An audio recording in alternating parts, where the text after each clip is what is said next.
Olá, seja muito bem-vindo, seja muito bem-vinda ao Ative Seu DNA Podcast e Valnice Milhomens.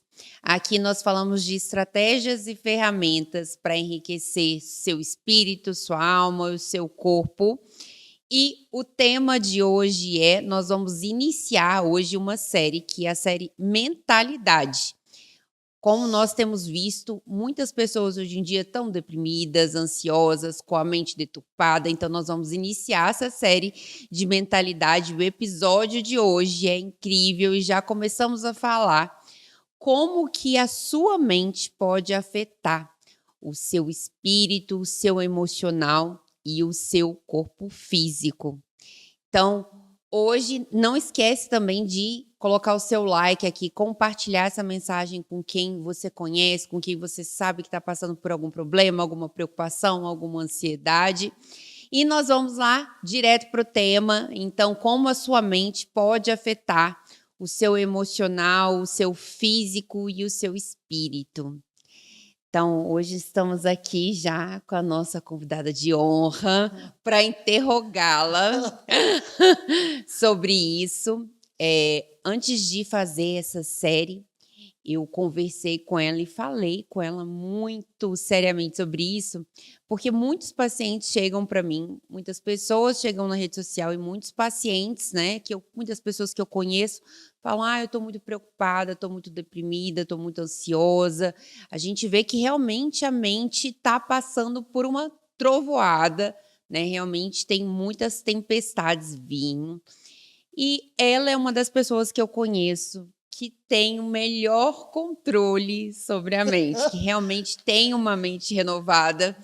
E eu quis buscar muito isso ultimamente e falei: olha, realmente nós precisamos levar essa palavra para as pessoas para enriquecer e mudar e transformar a vida das pessoas.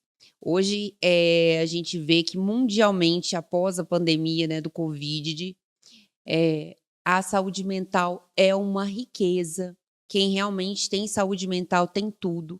E saúde mental não é só ausência de doença. A saúde mental ela pode impactar o seu corpo, o seu espírito, as suas emoções, os seus sentimentos. E eu já queria começar perguntando para a Valnice uma pergunta muito importante. Em relação às preocupações do dia a dia, muitas pessoas acordam, né, a gente vê as famílias quando acordam. Muitas pessoas acordam, eu imagino e oro para que as pessoas acordem: "Bom dia, Espírito Santo, hoje é o dia que a Vé fez, regozijemos dele". Mas muitas pessoas já acordam: "Ai, meu Deus, o lanche da criança, o que é que eu tenho que levar para a criança? O que é que eu tenho que fazer de café da manhã? Como que está meu trabalho? Estou preocupado com o meu trabalho, tem isso, isso e isso para entregar. Ai, as finanças e meu marido". Então, assim, as pessoas vivem em constante estado de preocupação. E eu queria te perguntar, é normal isso? Bem, que bom estarmos aqui juntos. Eu nunca vou fugir ao meu perfil de mestre e eu não consigo abordar uma questão sem definir as coisas. Porque se há uma série sobre mentalidade, eu partiria primeiro o que é realmente mentalidade. Eu até estava vendo um livro ontem de Carolina Leaf e até transcrevi aqui. Uma definição dela interessante. O que é mentalidade? Já que a série de podcast será sobre mentalidade, nada melhor do que dar início a essa nossa conversa com um pano de fundo de definição. Porque se não entendemos do que falamos, vai ser difícil construir alguma coisa sobre ela. Ela diz: a mentalidade é uma atitude. Atitude. Um conjunto de pensamentos relacionados a informações e emoções que geram uma percepção específica. Tudo isso que você está abordando tem a ver com uma percepção, como eu percebo os eventos. E o modo de eu perceber tem a ver com as informações que eu recebi. Eles moldam a forma como você vê e interage com o mundo. Podem levá-lo para frente, permitindo que você alcance seus sonhos, ou colocá-lo na direção inversa, se você não for cuidadoso. A mentalidade, portanto, um recurso mental importante, uma fonte de poder, define níveis de expectativa que serão positivos ou negativos. Falar de mentalidade é falar da mente. A mente é a sede da alma. Deus nos criou espírito, alma e corpo, mas nós somos um todo. Nós só dividimos para estudar, mas tudo interage, meu espírito, minha alma e meu corpo. A doutora Joana falou que aqui se aborda saúde do espírito, da alma e do corpo. Então tem que haver uma perfeita harmonia. Nós temos que entender algo. De onde vem toda essa preocupação de levantar-se e ficar preocupado e trazer o amanhã para hoje, ficar inquieto com toda essa ansiedade? O que gera tudo isso? Olha aqui. Nós somos o produto do alimento que mandamos para a nossa mente. Estou falando de comportamento, de emoções. Assim como o nosso corpo é o produto do que comemos. Somos o que comemos em nosso corpo. Mas também em nossos sentimentos, em nossas emoções, em nosso humor, nós somos o produto do que alimenta a mente. Há uma discussão sobre cérebro e mente. Será que o cérebro pode mudar? O pensamento pode mudar o cérebro? Por que eu fico doente? Por que isso afeta a minha saúde? O que é toda essa engrenagem? Tudo aqui, começa no pensamento. Salomão diz, como o homem pensa. Em seu coração, assim ele é. Como pensamos. Inclusive, eu dei toda uma série aos sábados sobre a mente de Cristo em nós. Haja em vós o mesmo pensar, a mesma forma de pensar, e até demos aqui uma receita, a peneira de Filipenses 2,8. O que deve ocupar o meu pensamento? Então, eu acredito que todos esses comportamentos têm a ver com a falta de conhecimento da nossa estrutura interna e como nós funcionamos. Com o meu espírito, eu tenho consciência do mundo espiritual. É com o meu espírito que eu toco a Deus. Mas com a minha alma, eu tenho consciência de mim mesmo, é a minha personalidade, minha forma de pensar, de sentir, de decidir. E com o meu corpo, eu toco o mundo material. E todos esses problemas que estão sendo abordados aqui têm a ver com o quê? Com a alma, com sentimentos. Mas de onde vem os sentimentos? Daí o tema mentalidade, não é? Porque tudo é gerado na mente. Tudo vem a partir das informações que recebemos, que agasalhamos. Que tipo?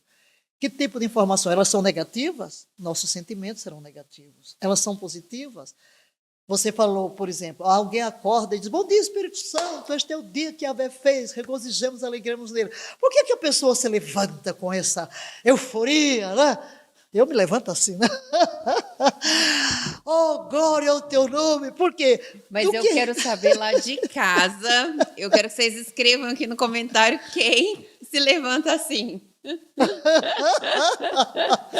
Quem se levanta, né? Mas você pode se levantar assim. Você vai dormir, aí vai deitar. Deito e acordo, porque o Senhor me sustenta. Em paz me deito e logo pego no sono, porque só tu, Senhor, me faz repousar em segurança. Qual é o último alimento da nossa mente ao dormir? Ele vai afetar o nosso sono. E quando nós levantamos, lembrei-me de um versículo da Bíblia, que o povo só pega o comecinho, né? Irai-vos e não pequeis. Só fica aí, irai-vos. Então, a gente se ira, mas não tem que pecar. Irai-vos, não pequeis. Aí tem o restinho, não se ponha o sol sobre a vossa ira. A ira é um sentimento. Por quê? Ok. Então a gente não pode dormir zangado. Mas por que eu não posso dormir zangado? E nós ensinamos isso muito aos casais. Olha, não durmam zangados. Não durmam zangados. Ou com relação pais e filhos. Ou patrão, empregado. Não durma zangado. Faça as pazes logo. Porque olha o que a Bíblia diz. Não se põe o sol sobre a vossa ira. Mas por que não lê o restinho? Logo a seguir tem: não deis lugar ao diabo. Por quê? Se você vai dormir zangado, preocupado, irado, meu filho, um demônio vai entrar aí. Você vai acordar com o demônio. Você vai acordar com o demônio do desânimo, da intolerância, do desespero, da preocupação. Tem vários casos desses que são muito engraçados, né? No consultório elas contam, né? Às vezes as mulheres contam que estavam dormindo com o marido, estavam dormindo com uma raiva. Ai, eu dormi com raiva, não quis, passei fria a noite inteira, não quis nem pegar o cobertorzinho dele para não pedir alguma coisa para ele. Fiquei lá encolhida. Resumindo, me falou, acordei péssima, ele acordou ótimo, cantando, saltando, e eu acordei péssima, fui dormir com aquele sentimento negativo e fiquei com aquilo, né, ao longo do dia. Isso é muito importante, a ciência já diz muito sobre isso, que na verdade a nossa mente tem a mente consciente, que é a mente que a gente consegue, a mente racional, que faz as coisas, o que a gente vê. Né, o que a gente vê, eu quero estudar a mentalidade, então vamos pegar esse livro aqui e vou estudar a mentalidade. Isso é a mente consciente. Mas existe uma mente que é uma mente mais poderosa, que é a mente que nos dirige e a gente não consegue enxergar, que é a mente subconsciente. E essa mente, ela está mais aflorada nos momentos do dia que a gente ainda está adormecendo, né? Ou levantando. Então, por isso que sempre se fala ao levantar e ao deitar. E isso, fora do Brasil, eles têm uma ciência muito grande em relação a isso, de você realmente, nesse período de 1 hora, quando você levanta, e 1 hora antes de deitar, não alimentar a sua mente com nada negativo, porque você tem uma passagem direto da sua mente consciente para a sua mente inconsciente. A sua mente inconsciente, você vai pensar, é um jardim. Você tem um jardim. E aí você olha lá o jardim, só tem aquelas flores, aquelas árvores bonitas, lindas, maravilhosas, cheias de frutos, né? Lindas. Você vê aquilo, mas você não vê o que o jardineiro, na noite, no dia anterior, fez, cultivou todos os dias, colocando água, colocando semente, colocando terra, adubando, cuidando. Isso é a nossa mente subconsciente, a nossa mente inconsciente, né? Ou subconsciente, que a gente chama. É o que a gente planta lá todos os dias, todos os momentos, principalmente nesses momentos que o nosso cérebro tem um fator, que é o fator crítico, que ele está bem leve. E aí tudo que a gente vê, que a gente ouve, que a gente se alimenta, vai direto para essa mente e está construindo em você sentimentos ou pensamentos que você não sabe de onde veio. Né? Às vezes, eu vou ver ao deitar uma novela, aí aquela novela mexicana que está querendo construir em você uma imagem negativa de que o amor não existe, as pessoas traem, as pessoas isso, você acorda no outro dia desconfiada que seu marido te traiu, que a sua amiga vai te trair, que todo mundo é mau, que você não pode confiar em ninguém. E você constrói isso dentro do seu espírito e você começa a agir de acordo com isso. Né? E isso é muito grave e, na verdade, a gente não dá, muitas vezes, a devida importância a esse tipo de coisa, né? É a batalha do pensamento. Qual é o pensamento? Estava lendo a doutora Caroline falando que quando ela estudou, neurocientista e tal, qual era o conceito? Nosso cérebro não muda, então se alguém tem um problema, não há como mudar. Mas como ela conhecia a Bíblia, e a Bíblia fala de renovação, de transformação da mente, do intelecto. Ela desafiou isso e com os seus pacientes, ela começou a usar uma técnica. E hoje a ciência está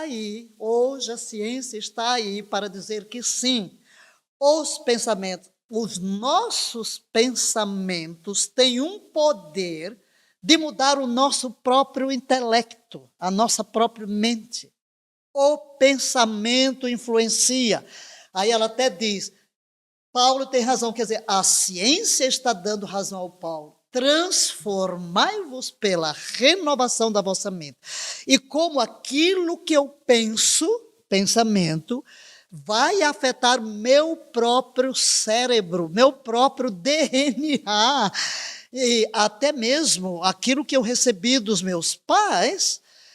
Se eu começar a, decididamente, eu decido, vou mudar a forma de pensar, vou mudar o alimento do meu pensamento, eu começo a passar por uma transformação interior no meu intelecto, torno-me mais inteligente, tenho mais saúde. E porque todo esse problema, porque você acorda assim, porque você se sente assim, pelo padrão de pensamento, pela estrutura de raciocínio que você desenvolveu até hoje. Mas você pode tomar uma decisão de mudança radical. Eu até coloquei aqui o texto de Paulo, esse de Romanos 12, 2, numa versão amplificada. O que é a versão amplificada? Aliás, da versão que você gosta muito, né? TPT, paixão. Parai de imitar as ideias e opiniões da cultura a vosso redor, mas sede interiormente transformados pelo Espírito Santo, por meio de uma reforma total de como pensais. Uma reforma total de como pensais. Isso vos capacitará a discernir a vontade de Deus enquanto viveis uma vida linda, satisfatória e perfeita aos olhos dele. Então, a solução para esse padrão, para essa mentalidade que nós desenvolvemos, vindo das informações de fora, através do que escuto, do que vejo, os 5 sentidos, que eu chamo as portas da alma, as portas de entrada, o que eu vejo, o que eu provo, o que apalpo, o que eu toco, que alimenta a minha mente, que é a sede da alma. E desde o Éden, a batalha é na mente. Na mente eu ganho ou perco a batalha, dependendo do tipo de alimento, que são os pensamentos.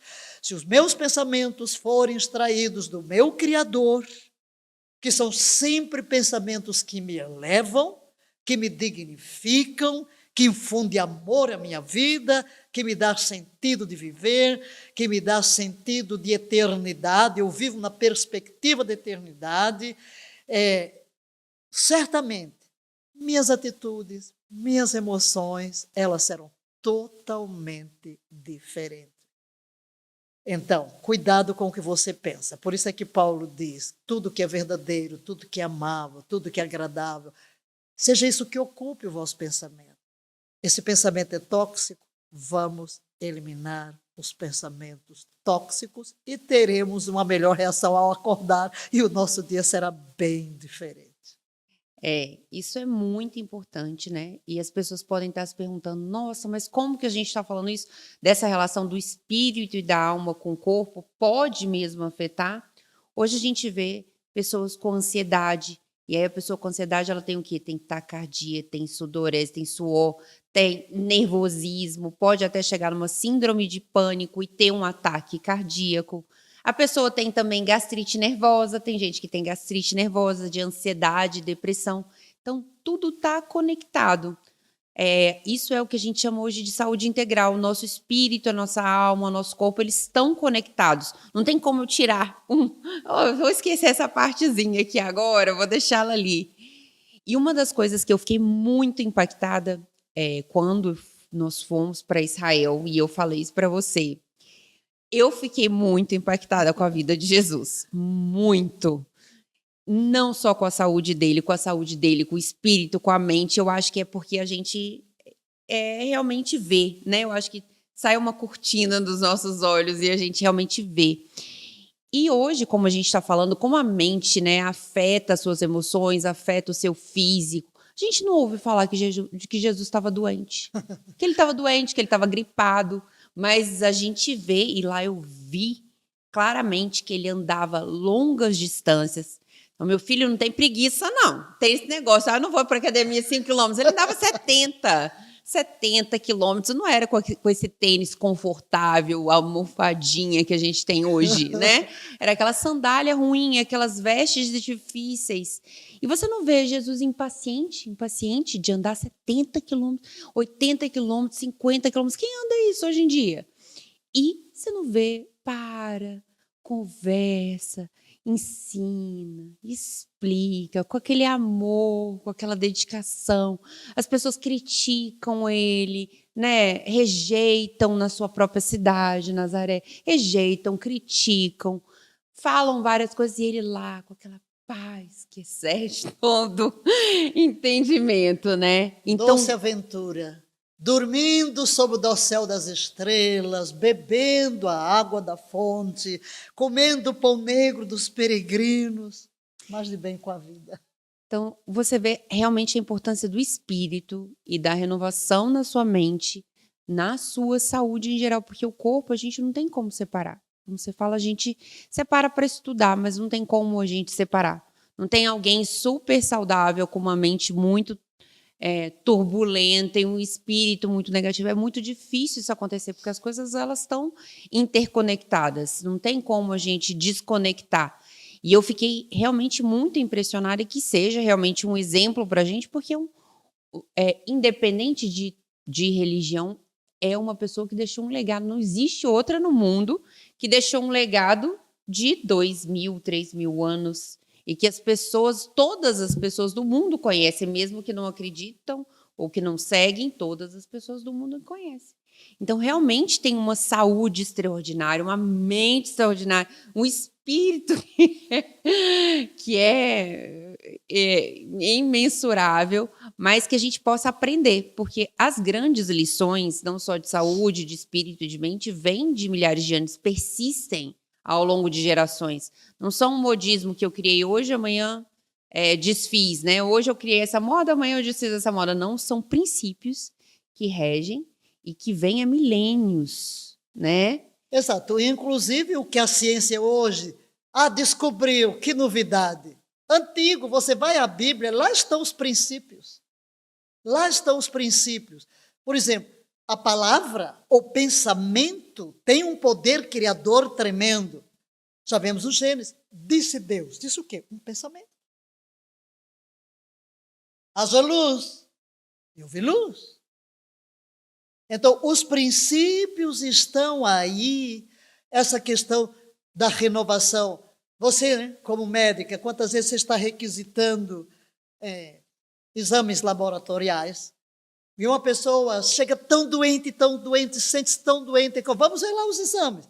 Mas os níveis... Você não tem nenhuma doença, mas eu me sinto tão doente. O que é isso? É um problema fisiológico? Não. É o quê? A pessoa está mentindo? Alguma coisa está errada, eu não tenho força, eu estou assim. Aí você, como médico, examina o corpo, a fisiologia, tudo, pede os exames todos de sangue, não encontra nenhum problema. Vai descobrir o quê? Que a maioria das doenças são psicossomáticas. E, na verdade, mesmo aqui não é psicossomática, sofre, né?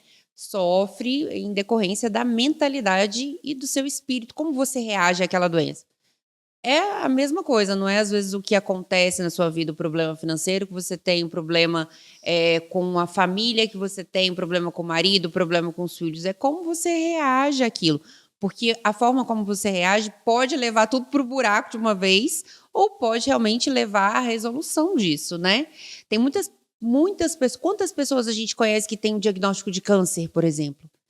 E quantas pessoas lidam de forma diferente com a doença, de forma corajosa com a doença, né? Olha, Jesus já levou na cruz as minhas enfermidades e age de forma corajosa, muda a alimentação, muda a saúde, começa a fazer caminhada, se expõe ao sol, aumenta a sua imunidade, muda em relação à doença, trabalha as emoções, trabalha os pensamentos e aquilo realmente tem um outro final da história. E quando as pessoas recebem esse tipo de diagnóstico, não, eu estou com câncer, agora eu vou morrer. Eu estou esperando em casa os dias ou na cama, esperando os dias e contando os dias para a minha morte. Então, muitas pessoas reagem de forma diferente ao mesmo diagnóstico, né? E isso em tudo na vida, né? E aí entra novamente o conselho: transformai-vos pela renovação da vossa mente. Porque o que eu penso, eu sinto. Então, todo o meu pensamento vai determinar o modo como eu sinto. E os eventos podem ser iguais para muitas pessoas. O problema não reside no problema em si, mas no modo de eu encarar o problema. Paulo dá um conselho: em tudo dai graças, porque esta é a vontade de Deus em Cristo Jesus, e a paz de Deus, que excede todo entendimento, guardará os vossos pensamentos. Então, se eu, vamos dizer, tenho um problema físico mesmo, uma infecção, um acidente, uma enfermidade, é detectada no meu corpo, preciso tratar-me. Mas como eu vou encarar? Em tudo dai graça. Não é que eu vou dar graças pela doença. Na doença, eu levanto meu olhar para Deus, graças te dou, porque em ti tenho recursos. Porque Jesus Cristo levou sobre si, na cruz do Calvário, minhas dores e minhas enfermidades. Portanto, Deus, eu quero olhar para ti como Yahvé Rafa, o Deus que me sara. Em ti, na hora, suas emoções vão mudar, a fé vai entrar, e como a ciência já está comprovando, a forma do meu pensamento vai afetar o meu cérebro, que vai dar ordens, porque todos os comandos vêm do cérebro. Tudo vem do cérebro, e hoje a ciência já está de acordo, podemos mudar. Inclusive, a doutora Carolina mostra como gente com tudo na vida fez cursos, depois de submeter a quê?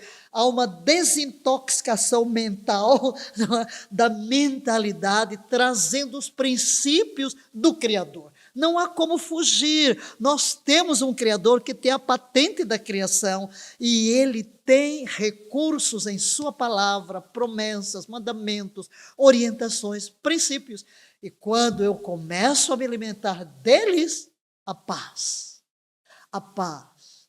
Aí no lugar da paz não há lugar para ansiedade, não há lugar para dúvida, não há lugar para o medo. Tranquilidade. Lindo, lindíssimo, maravilhoso. E esse episódio de hoje, eu queria finalizar com um versículo que ela já falou, que é Filipenses 4, né? Então, vamos ler Filipenses 4:6. Não vivam preocupados com coisa alguma. Em vez disso, orem a Deus, pedindo aquilo de que precisam e agradecendo por tudo que Ele já fez. Então, vocês experimentarão a paz de Deus, que excede todo entendimento e que guardará o seu coração e a sua mente em Cristo Jesus. Por fim, irmãos, quero dizer só mais uma coisa. Concentre-se em tudo que é verdadeiro, tudo que é nobre, tudo que é correto, tudo que é puro, tudo que é amável e tudo que é admirável. Pensem no que é excelente e digno de louvor. Continuem a praticar tudo o que aprenderam e receberam, tudo o que ouviram de mim e me viram fazer. Então, Deus da paz estará com vocês. E é o nosso desejo de hoje que Deus da paz possa estar com vocês e que vocês possam seguir esses ensinamentos. Então, se você conhece alguém que está muito preocupado, está muito nervoso, ansioso, compartilhe essa mensagem e escreve aqui nos comentários para a gente o que você achou, o que você pensou sobre isso, tá? Um grande beijo e até o próximo episódio. Até o próximo episódio. Até o próximo episódio. Até o próximo episódio. Olá, amados, sejam muito bem-vindos ao podcast Ative Seu DNA e Valnice Milhomens. Aqui nós fornecemos estratégias e ferramentas para enriquecer seu espírito, sua alma, seu corpo. E estamos aqui na série Profecias para 2024. E no episódio dessa série, nós vamos ver agora o Espírito Santo capacita você a construir o reino de Deus. Então, como nós podemos, nesse ano de 2024, sermos guiados pelo Espírito para que realmente possamos alcançar a promessa, a nossa promessa individual e construir o reino de Deus aqui no Brasil e na terra, em todo mundo. Então, nós já vamos aqui perguntar para você.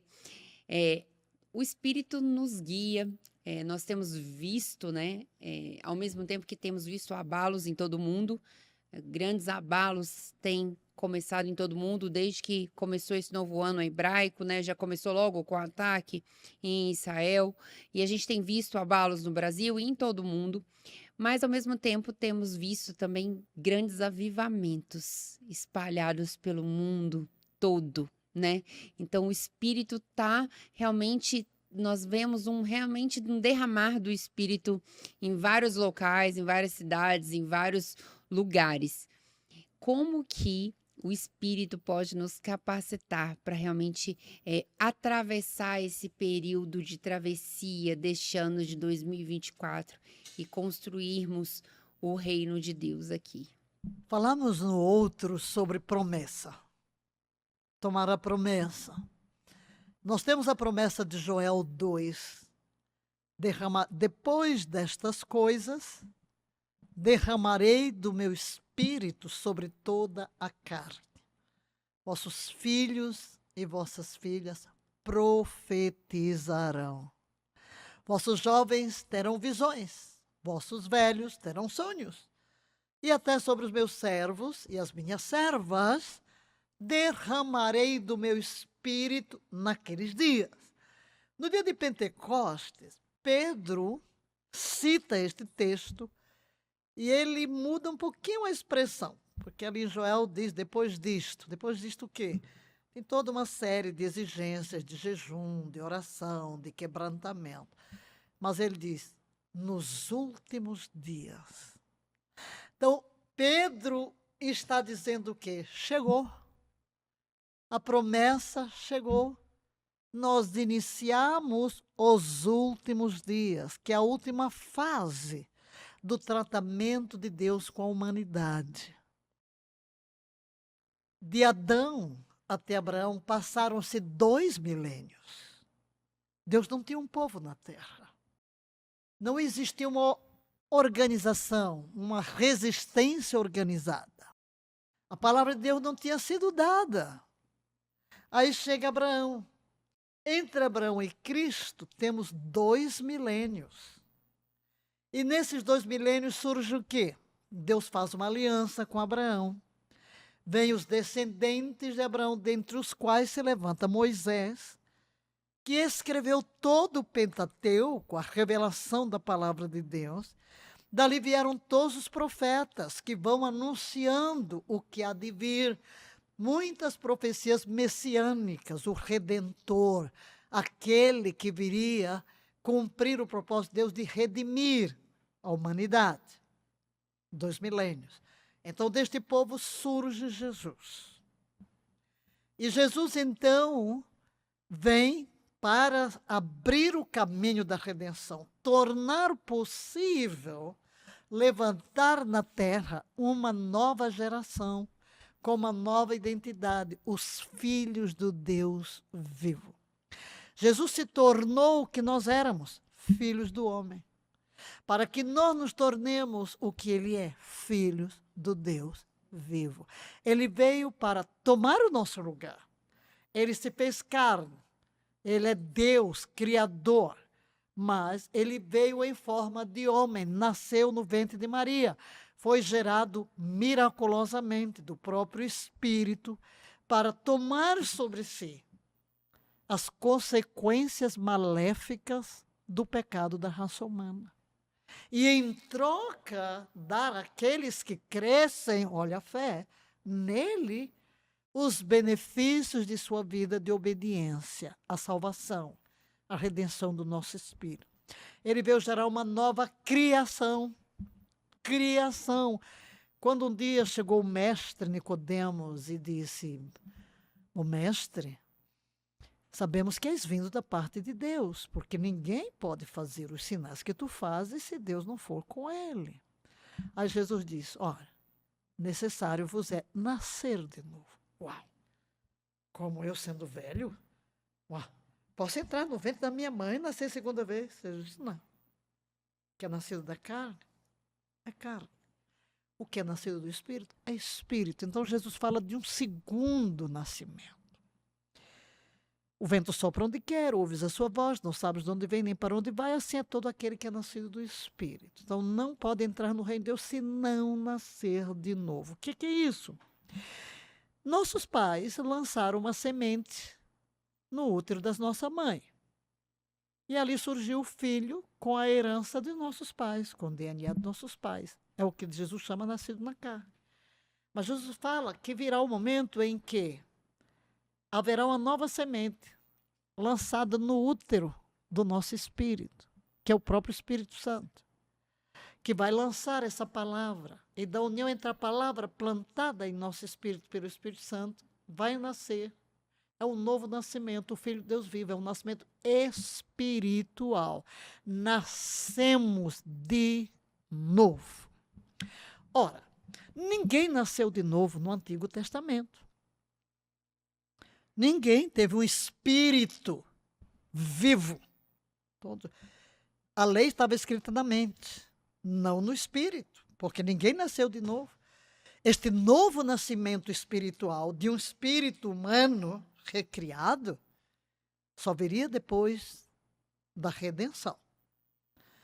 Então, quando Jesus está para partir, na noite em que ele foi traído, no Evangelho de João, porque quando você lê os 3 primeiros evangelhos, você vai encontrar muitos milagres e pouco relato da última noite de Jesus. Quando chega ao 4º evangelho, que é do apóstolo João, você vai encontrar da última noite de Jesus os capítulos 13, 14, 15, 16, 17 e início do 18. Ele centra, né, seu relato exatamente, e aí ele dá os grandes discursos. Todo o capítulo 14, 15 e 16. Nesses 3 capítulos, ele vai falar várias vezes sobre o Espírito Santo. De uma forma diferente. Ele está preparando os discípulos porque ele vai partir. E quando ele diz, não vos deixarei órfãos, voltarei para vós. Como? Na pessoa do Espírito Santo. E ele disse, é melhor para vocês que eu vá. Porque se eu não for, o Espírito Santo não virá. Mas se eu for, ou quando eu for, enviar-vos-ei. E começa a descrever quem é essa pessoa. E a primeira coisa que temos que ter em mente agora é que ele é uma pessoa da mesma espécie do Pai e do Filho. Ele é Deus. O Espírito Santo é Deus. Quando Jesus diz, mandarei outro, quando usa a expressão outro, quer dizer, da mesma espécie. Então, o Espírito Santo, que ele diz, eu vou enviar da parte do Pai. E ele diz, ele não falará de si mesmo, falará de mim. E vos anunciará o que há de vir, vos fará lembrar de tudo quanto vos tenho dito. E algo muito importante nesse anúncio de Jesus é, ele está no meio de vós. Como é que o Espírito Santo estava no meio deles? Na pessoa de Jesus. Ele diz que tudo que fazia era pelo Espírito de Deus. Na realidade, o seu nascimento foi gerado pelo Espírito. O arcanjo disse a Maria, o Espírito virá sobre ti. Quando ele é batizado nas águas, ele é batizado no Espírito Santo. O Espírito Santo desce sobre ele. Quando ele vai para o deserto, a Bíblia diz que foi o Espírito que o levou e que no deserto o guiou. Quando ele sai daí e começa seu ministério, o Espírito diz que ele partiu no poder do Espírito Santo. Então você vê que a presença do Espírito Santo na vida de Jesus está sempre ali. Agora Jesus diz, ele estará em. Hoje está no meio, vocês veem. Mas depois que eu for, eu vou enviá-lo para que ele esteja dentro, em vós. E a primeira coisa que o Espírito Santo faz ao vir a cada um de nós é a recriação do nosso espírito. que a Bíblia chama novo nascimento. E é nesse momento que esse Espírito passa a residir em nós e nos torna filhos de Deus. Mas não é tudo. Não é tudo. Jesus usa um termo, ou o Novo Testamento usa o termo grego paracleto. Paracleto pode ser traduzido por consolador, ajudador, mestre, guia, advogado, aquele que se posta ao nosso lado para responder no nosso lugar, como um advogado. Mas Jesus vai anunciar também que depois da sua morte, esse Espírito seria mandado e os discípulos seriam batizados no Espírito, empoderados pelo Espírito, para um ministério sobrenatural.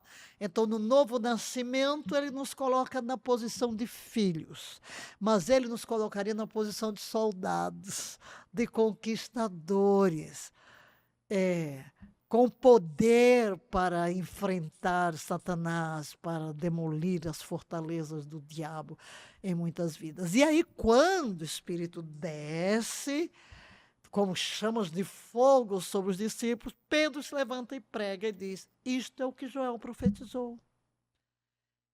E o que é inaugurado ali? Uma geração profética. O Espírito será derramado e profetizareis.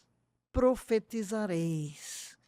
Só que ao longo da história da igreja, a igreja se casou com o Estado, com Roma, e tudo se perdeu. Mas Deus tem restaurado todas as coisas e o espírito profético. Tudo faz parte das profecias. E o que acontece hoje, por soberania de Deus, porque Deus se move quando é necessário mover-se, porque nós estamos no tempo do fim. E Deus tem o controle de tudo. Deus tem o controle de tudo. Então começa o Espírito Santo sobrenaturalmente. É derramado. E esse mover de restauração, ele começou já na virada para o século, no fim do século XIX, para a virada do século XX. Começou o povo, uau, e aquilo que aconteceu em Atos 2, começou lá em Azusa, aí começou o povo sendo batizado no Espírito Santo, orando novas línguas, expulsando demônios, curando enfermos, ressuscitando mortos. É o ministério do sobrenatural da terra toda se multiplica e hoje, meu Deus do céu, é uma maravilha, casas de 24 horas de oração, os milagres, por isso Jesus disse que fareis coisas maiores do que estas, porque Jesus estava sozinho fazendo os milagres, agora Jesus se multiplicou em milhões, e você, se você, hoje que a gente tem internet, tem o Google, tem o YouTube, você procura lá, procure em inglês, procure em português, procure em qualquer língua e você vai descobrir no mundo inteiro fogaréus. Fogaréus de avivamento, avivamento, avivamento. E, na realidade, nós estamos na era do Espírito Santo. Nós estamos na era do maior mover do Espírito Santo que a terra já conheceu. Você vê a guerra de Israel com Gaza. Temos orado para que Deus revele.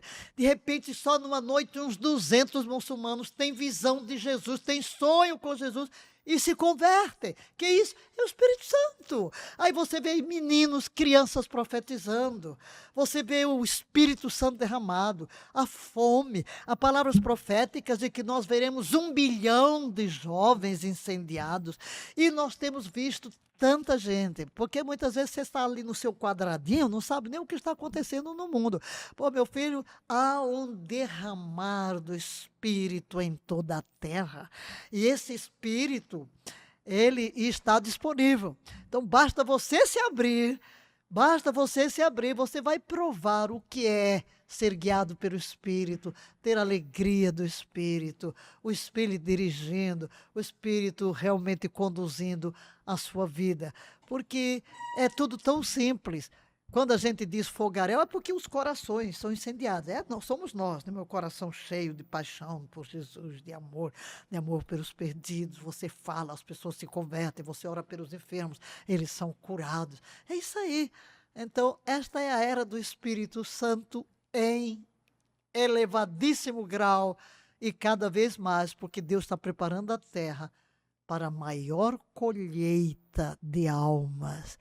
Muita gente pensa, mas pouca gente vai se converter? Jesus não disse que estreita é a porta, apertado o caminho, e poucos são que encontram, mas não leram o fim da história, não leram o último capítulo do drama. Meu filho, o último capítulo diz que a multidão, ninguém consegue contar de tão grande que ela é, não tem zero que chegue. De onde? Todas as línguas, todas as tribos, todos os povos e todas as nações. Isso que é trabalho do Espírito Santo. Que maravilha. E como que o Espírito Santo trabalha em nós? Eu quero perguntar isso para uma pessoa que não sabe como é que o Espírito Santo trabalha em nós, quais são os passos, né? Primeiro nós somos batizados. Primeiro, número 1 é nascer de novo. Não tem por onde ir.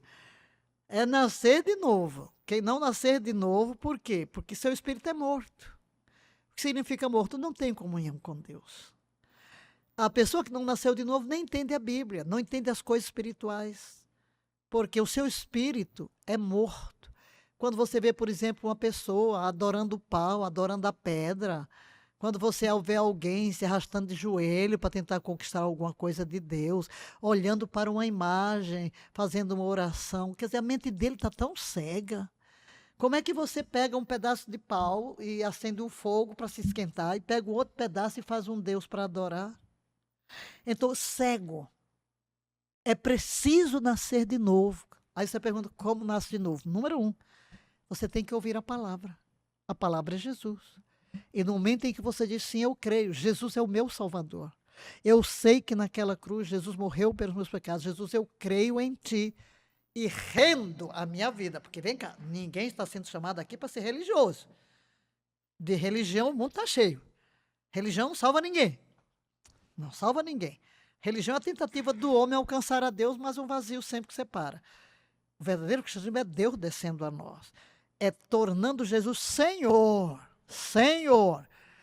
Eu costumo, para você entender bem, você tem um carro. Seu carro representa a sua vida. Você toma a liderança lá, toma a direção e vai para onde quer. Mas de repente você acha que está perdido. Aí aparece alguém. Esse alguém é Jesus. Aí você diz, Jesus, deu tudo errado aqui, não sei nem para onde eu vou. Assume o volante do meu carro. Ser cristão é isso, é entregar o volante, viu? É entregar o volante. É entregar as chaves da casa. É ele quem vai abrir. Aí quando o diabo bater na porta, é ele que vai atender, não é você. O diabo, na hora que vir Jesus, vai embora, não vai ficar ali. Então, primeira coisa para se ser guiado pelo Espírito é nascer de novo. É ter uma experiência de novo nascimento. A palavra chega dentro de mim, eu abro meu coração e o Espírito Santo vem dentro de mim e se une à palavra e gesta. É igual, olha, eu vou comparar com o nascimento físico. A semente está no homem, aí ele planta, né? Então está lá o espermatozoide que se fundiu com o óvulo. Quando o espermatozoide se funde com o óvulo, o que acontece? Ali foi gerada uma nova vida que vai se desenvolver. Mesma coisa. A palavra, a semente de Deus se chama palavra. E a palavra é a pessoa Jesus. Você ouve a palavra como a gente está falando aqui. Jesus, você ouve a pregação, você abre o coração. Então significa que dentro do seu espírito foi plantada a palavra, mas ela sozinha não nasce. Aí o Espírito Santo funde, se une, como o espermatozoide se uniu ao óvulo. O Espírito Santo se une à palavra plantada dentro de você. E de repente ocorre o milagre da vida, da nova vida, do novo ser. Dentro de você nasce o Filho de Deus. Seu espírito é vivificado. E a partir daí, o espírito se torna residente no seu espírito humano recriado. Como é que ele vai guiar você? Número 1, por convicções. Aquele que é nascido de Deus é guiado pelo Espírito de Deus. Você vai ser guiado. A maneira mais comum, mais simples, através do qual o Espírito nos guia, é por uma impressão. É uma impressão. É como você vai aprender a dirigir um carro. Você desenvolve o quê? Reflexos. Reflexos. Então, o Espírito vem com reflexos dentro de nós. Você está dentro do semáforo. Você vai vendo tchan, verde, você viu amarelo. Uau! Põe o pé no freio. Vermelho, tumba. Para. Assim dentro de você haverá como que um semáforo. Você vai para o canto, vem qualquer coisinha aí que no passado você não sabia identificar. Seu espírito. Então, por impressões, por pensamentos espontâneos. Às vezes, enquanto você está lendo a palavra, um versículo ressalta, traz uma mensagem. Você ouve uma pregação e, de repente, um pensamento, uma frase, bate assim, como se fosse direcionado para você. Tudo isso é o Espírito Santo que está lhe dirigindo. E você vai aprendendo a discernir. Como? Na prática. Na prática. Às vezes vai errar, sim. Eu mesmo, quando estava começando a ouvir o Espírito Santo, eu errei. Eu errei bastante. Inclusive, esta semana, estou aqui cuidando de dentes, e inclusive um aqui que te fazia um implante que não tinha nem a raiz. E por quê? Porque lá na África, quando eu ainda não sabia discernir, e fui ao dentista, veio aquela coisa, os aparelhos não estão esterilizados, você vai perder o dente. E enquanto veio isso aqui dentro de mim, eu ouvi meu nome e fui embora. Perdi o dente, claro, perdi o dente, porque eu não sabia ainda ouvir. Então, você não vai ser condenado, viu? Não se sinta condenado quando de repente você perdeu a voz, porque o Espírito é muito suave. Mas no passar dos dias, à medida que você convive com o Espírito Santo, à medida que você prova as impressões, tudo do Espírito pode ser provado. Você vai crescendo. Não é assim quando você começa a se relacionar com a pessoa? É assim, você vai conhecendo a pessoa, daqui a pouco você já imagina o que ela, você já sabe do que ela gosta, do que ela não gosta, às vezes num olhar só, você já sabe, mas não foi logo, é um relacionamento que é construído e da construção vem o discernimento, assim é com o Espírito Santo.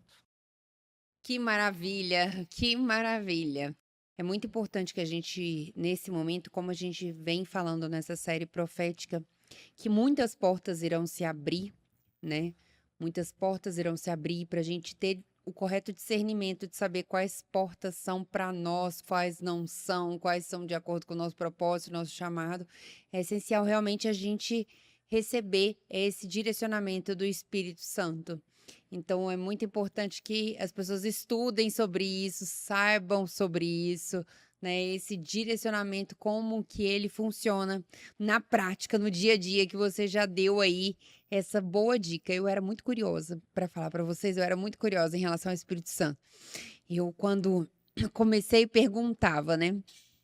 No meu discipulado, eu perguntava, mas como é que as pessoas ouvem o Espírito? Todo mundo fala que ouve a Deus, né? Eu tô ouvindo a Deus. Eu falei, mas eu sou uma pessoa estranha, então, porque eu nunca ouvi. Eu falei, gente, eu jejuei, eu fiz tudo que as pessoas falaram. Eu jejuei de tudo quanto é jeito. Jejuei de água, jejuei de fruta, jejuei de legumes, jejuei de tudo. Jejuei, orei, ouvi a Bíblia, fiquei enclausurada e nada de ouvir, nada. Eu falei, olha, não tá certo comigo, isso não dá certo. Como é que é essa história mesmo de Deus falar com a gente, como Deus fala com a gente através do Espírito Santo. Então foi uma descoberta, e aí uma vez eu comentei com você que eu estava ouvindo um pastor de fora, um apóstolo de fora, e ele disse, Deus falou comigo mesmo, eu ouvi em timbre uma vez, uma única vez, o resto foi por impressões. E aí eu assisti um curso, né, vários, matérias no IBPFE, matérias do IBPFE, vários cursos sobre como ouvir a voz de Deus, e eu achava que era uma coisa assim, Deus chegava e falava, igual falava com Moisés, né? Tá, né? E não sabia que era essa voz suave, né? Essa impressão que você sente, porque quando muitas vezes nós ouvimos as pessoas falando, a gente tem essa impressão de que é uma coisa forte, né? Ah, Deus veio e falou comigo, Deus veio e desse jeito, né? Foi uma coisa estrondosa, forte, alta, gritando. Mas muitas vezes é importante mostrar para as pessoas que muitas vezes é esse pressentimento, é essa impressão que ela tem no seu espírito, que é o espírito, né? Que você precisa se aquietar, ir lá para o seu quarto, orar, ler a Bíblia, saber realmente o que o Espírito Santo está realmente querendo te mostrar, está realmente querendo falar, porque na correria do dia a dia a gente não consegue perceber. E muitas vezes você está passando por alguma situação e às vezes está passando repetidas vezes pela mesma situação e não está conseguindo enxergar. Às vezes ele já te mostrou várias vezes, mas você não parou para analisar, para ver. Eu era muito assim. Então eu tô falando, tô sentindo de falar isso porque eu já fui muito assim. Muitas vezes eu fui fazendo as coisas, olha, sem parar, analisar, ter a calma. Então, queria muito que você desse essa dica para as pessoas, né? Essa orientação para as pessoas que muitas vezes chegam para mim e falam: "Ah, mas como eu ouço o espírito, né? Como eu ouço a voz de Deus? Ouço todo mundo falando a voz de Deus, todo mundo ouve menos eu. Eu sou a única pessoa que não ouve a voz de Deus.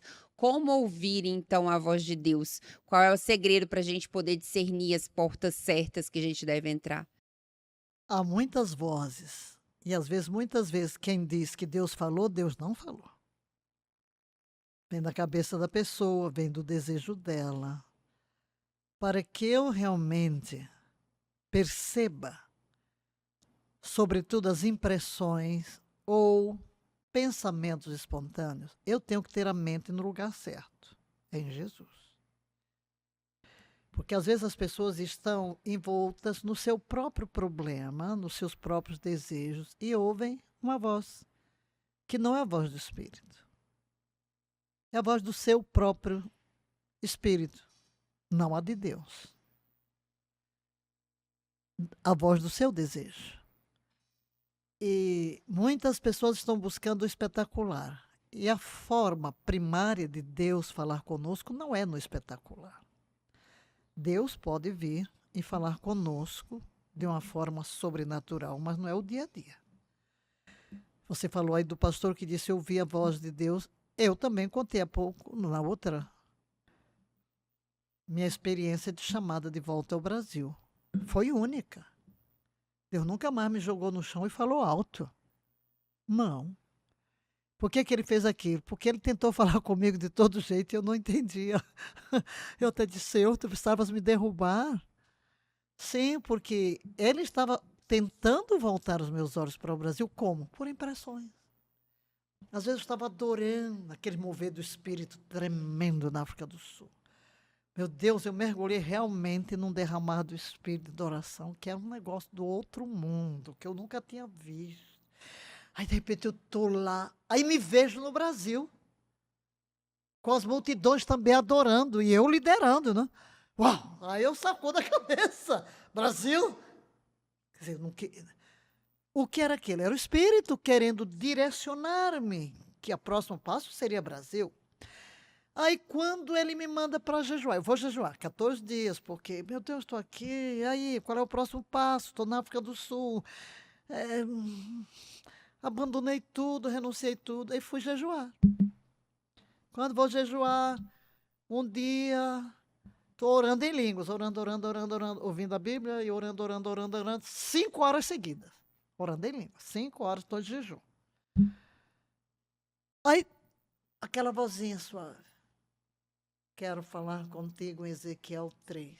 Eu sei que é a voz do Espírito. A voz suave. Aí eu começo a ler. Mas quando eu abro a Bíblia, Ezequiel 3, eu te envio a um povo de língua familiar. Qual é a minha língua materna? Português. Eu estou em África. Que língua estamos falando? Inglês. Aí vem todo o relato, né? Farei tua testa dura como a da pederneira, mas quero só mencionar isso. Língua familiar. Aí eu digo para Deus. Na minha cabeça, Brasil não entra. Brasil não entra. É África, África, ponto final. Deus mandou para África, acabou. Aí eu digo, português me é familiar. E há muitos países em África que falam português, que foram os países colonizados por Portugal. Inglês me é familiar. Há muitos países em África que falam inglês. Em outras palavras, Deus tentou falar comigo por impressão. Eu anulei. Agora Deus me pega num jejum, depois de orar 5 horas em língua, pela palavra, eu não entendo. Por isso que ele teve que me jogar no chão. E jogou-me no chão, porque, quer dizer, eu caí no meio da unção, estava ungido, caí. Por quê? Porque na noite anterior, eu fiz oração e disse, tu tens tudo o que queres de mim, vazio eu vou para o meu funeral. Eu disse para Deus, tu tens tudo que queres de mim. Eu disse para ele, eu não sei mais o que renunciar. Pesquisei minha vida para trás, para frente, disse, o que é que eu vou renunciar agora, meu Deus do céu? Não tenho nada. Eu deixei tudo, deixei o país que eu amei, deixei biblioteca, entreguei tudo, deixei ministério, deixei país, estou aqui num país estrangeiro, não tenho ministério, não tenho nada, tenho nenhum amigo, nem amigos eu tenho, porque como meus amigos eram todos da denominação, eu estou aqui, o que é que eu vou renunciar? Não sei mais. Né? Aí no dia seguinte, quando veio, caiu com o rosto de terra e Deus me pergunta, estás pronta agora? Pronta agora? Misericórdia. Para quê? Para ir para o Brasil? Não estava. Então tinha que renunciar a alguma coisa ainda, né? Tu tens tudo que queres de mim? Mas eu te quero no Brasil. Mas uma vez, Deus nunca mais me falou desse jeito. Deus me fala assim, normal. Nem me fala, nem eu sou de ter visão, nem sonho, não. A maneira de Deus falar comigo é direto. É direto. Às vezes aquela voz suave, às vezes um pouco mais forte, às vezes por impressão. Eu aprendi a desenvolver o meu espírito para perceber. Eu sou muito sensível, mas muito sensível mesmo no espírito. Mas Deus não tem que pegar um negócio assim sobrenatural, ou um sonho que quer dizer? Não, Deus me fala direto, ou ouvi um sei lá o que é que significa? Não, Deus fala comigo tranquilo, calmo, e é assim, claro que cada pessoa, por exemplo, se você foi chamado para ser um profeta vidente, Deus vai lhe dar visões, dependendo do seu ministério, entendeu? Mas no dia a dia, preste atenção, sobretudo quando você está em adoração com a cabeça voltada para Jesus. Porque o segredinho aqui é colocar Jesus no centro. Você trazer suas petições olhando para Jesus. Então, as impressões que vierem, elas serão de acordo com a vontade dele, porque Deus não fala conosco como eu falo com você, usando palavras. É impressões. E às vezes vem palavra do seu próprio espírito humano, mas iluminado pelo Espírito Santo. Às vezes você acorda proferindo uma frase. Uau, como é que saiu? Saiu do seu espírito. Então preste atenção a ela. Ou você não está nem pensando. Você colocou a oração, não está nem pensando no assunto. De repente, preste atenção. Preste atenção. Você está querendo sair de casa, vem uma impressão, não agora. Preste atenção. Então, comece a prestar atenção e assim você vai se familiarizando. É a experiência, é a convivência, é a comunhão. Maravilha. Então, se você conhece alguém ou se você quer ser guiado pelo Espírito nesse ano de 2024 para realmente saber e discernir as portas abertas, as portas que você deve entrar ou não, não esquece de compartilhar essa mensagem que pode realmente edificar outras pessoas. Também nos segue no Instagram, @doutora Joana Costa, @Valnice Milhomens, e estaremos juntos continuando essa série de profecias de 2024. Um grande abraço.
band starts to play.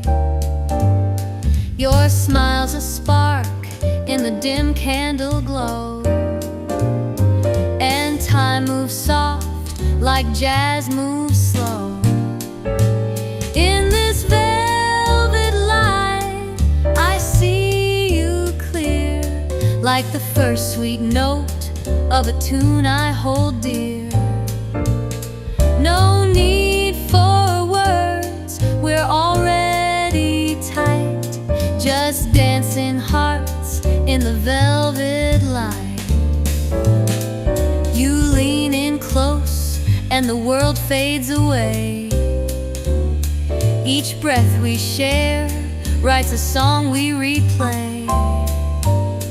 I feel the beat in your touch so true, like midnight blues soaked in shades of you. In this velvet light, I see you clear, like the first sweet note of a tune I hold dear. No need for words, we're already tight, just dancing hearts in the velvet light.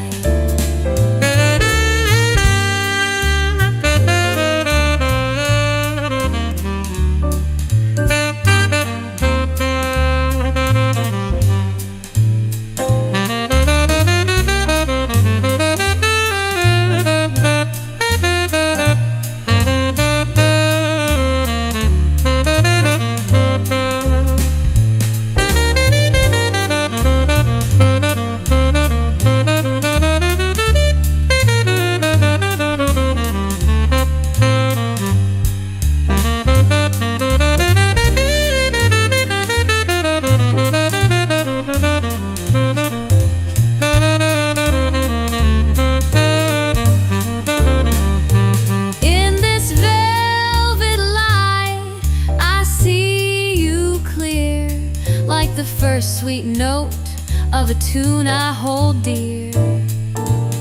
No need for words, we're already tight, just dancing hearts in the velvet light.